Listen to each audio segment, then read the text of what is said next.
So, ang plano namin, baka sa mga susunod na taon pa, babalik kami rito.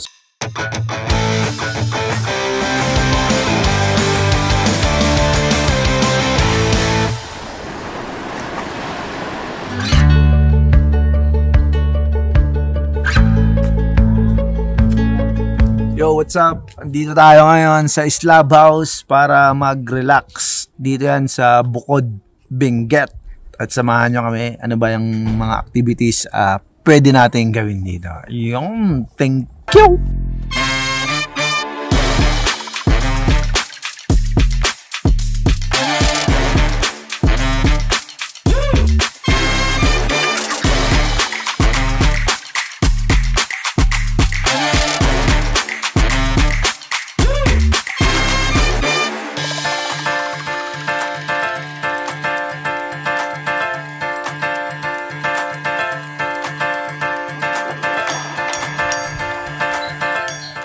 Ano bang pwedeng gawin dito sa Slab House?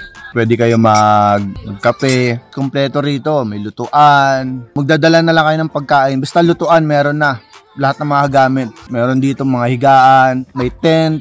Meron din sa second floor na tulugan. Tsaka dito, pwede kang maglakad-lakad. Tapos pag gabi, ang pinaka-the best dito kasi may bonfire. Meron ding bonfire sa loob. Ang lamig pa dito, syempre. Ang magandang kasama dito, family. Mag-jowa, pwede rito, mag-date. Ayan. 2 hours mula sa Baguio City. Ayan.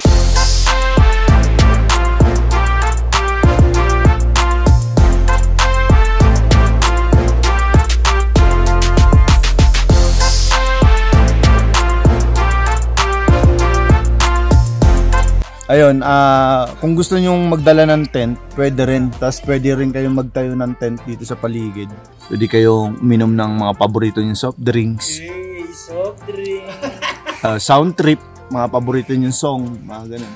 Tambay, relax lang talaga. Pwede kayong gumawa ng music video rito.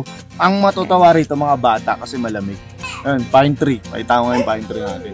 Tumakas na tayo, takasan na natin ang mundo. Magtago papalayo sa mas tahimik at payapang mundo. Umubulong ang hanging amihan at huni ng ibon. Dumudulog at tinatawag na tayo ng bundok.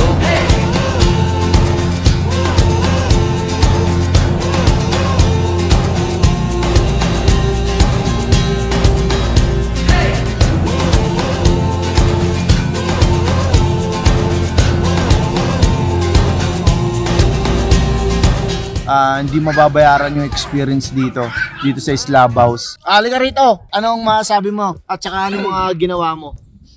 Masabi ko lang, pumunta kayo dito. Sulit. Unwind.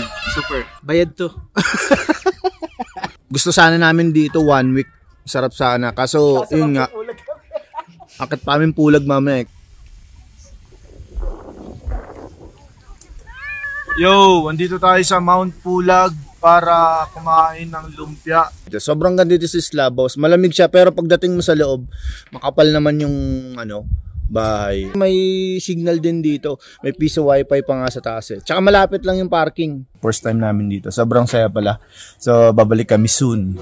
At hinahanap na tayo ng kalikasan.